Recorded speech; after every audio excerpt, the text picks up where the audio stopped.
Female serial killer Rosemary West.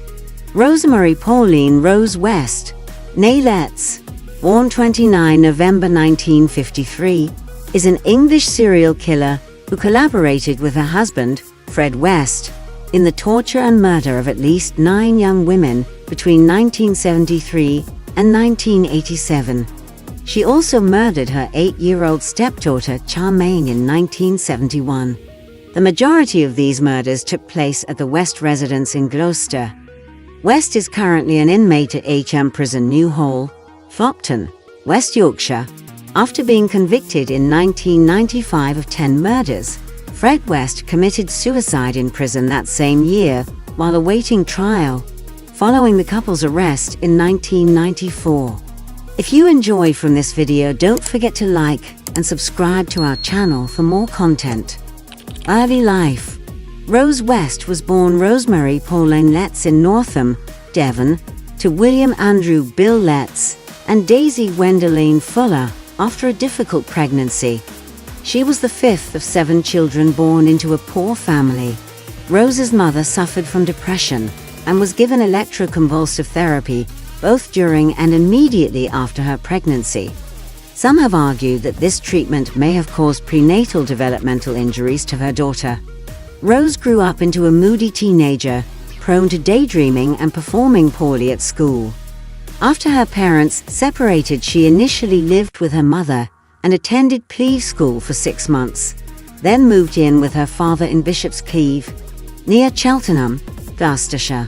Letts's father, who suffered from paranoid schizophrenia, was prone to extreme violence and repeatedly sexually abused Letts and her oldest sister Patricia.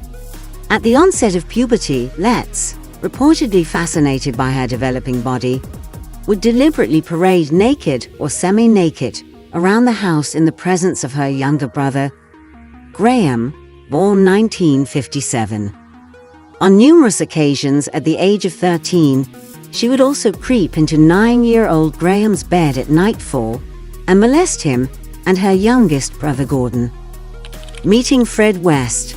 Rose first encountered Fred West at a Cheltenham bus stop in early 1969, shortly after Rose had turned 15, and when Fred was aged 27.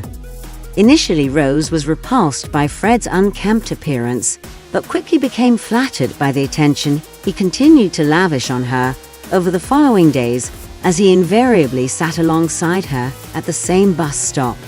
Rose twice refused to go on a date with Fred, but allowed him to accompany her home. Having discovered Rose worked in a nearby bread shop, Fred persuaded an unknown woman to enter the premises and present her with a gift, accompanied by the explanation that a man outside had asked her to present this gift to her. Minutes later, Fred entered the premises and asked Rose to accompany him on a date that evening, an offer she accepted. Shortly thereafter, Rose began a relationship with Fred, becoming a frequent visitor at the caravan park, where he lived with the 2 children from his first marriage to Catherine Rena Costello, daughter Anne-Marie, and stepdaughter Charmaine. Rose became a willing childminder to Fred's daughters, who she noted were neglected and whom she initially treated with care and affection. On several occasions in the early days of their courtship, Rose insisted she and Fred take the girls on excursions to gather wildflowers. Within weeks of her first meeting Fred, Rose left her job at the bread shop in order to become full-time nanny to Fred's children. This decision was made with the agreement that Fred would provide her with sufficient money to give to her parents on Fridays to convince them she was still obtaining a salary at the bread shop. Several months later, Rose introduced Fred to her family, who were aghast at their daughter's choice of partner. Rose's mother was unimpressed with Fred's boastful and arrogant behavior and correctly concluded he was a pathological liar. Her father vehemently disapproved of the relationship, threatening Fred directly and promising to call social services if he continued to associate with his daughter. Relationship. Rose's parents forbade their daughter from continuing to date Fred, but she defied their wishes, prompting them to visit Gloucestershire Social Services to explain that their 15-year-old daughter was having a sexual relationship with an older man, and that they had heard rumors that she had begun to engage in prostitution at Fred's caravan. In response, Rose was placed in a home for troubled teenagers in Cheltenham in August 1969, and only permitted to leave under controlled conditions.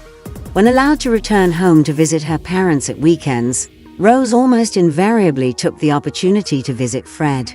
On her 16th birthday, Rose left the home for troubled teenagers to return to her parents, while Fred was serving a 30-day sentence for theft and unpaid fines. Upon his release, Rose left her parents' home to move into the Cheltenham flat he then lived in. Shortly thereafter, Fred collected Charmaine and Anne-Marie from social services. Rose's father made one final effort to prevent his daughter from seeing Fred, and Rose was examined by a police surgeon in February 1970, who confirmed she was pregnant. In response, Rose was again placed into care, but was discharged on 6 March on the understanding she would terminate her pregnancy and return to her family. Instead, Rose opted to live with Fred, resulting in her father forbidding his daughter from ever again setting foot in his household. 3 months later, the couple vacated the Cheltenham flat and relocated to the ground floor flat of a 2-story house at Midland Road in Gloucester. On 17 October 1970, Rose gave birth to their first child, a daughter they named Heather Ann. Speculation remains that Heather may have been sired by Rose's own father. 2 months later, Fred was imprisoned for the theft of car tires and a vehicle tax disc. He remained imprisoned until 24 June 1971.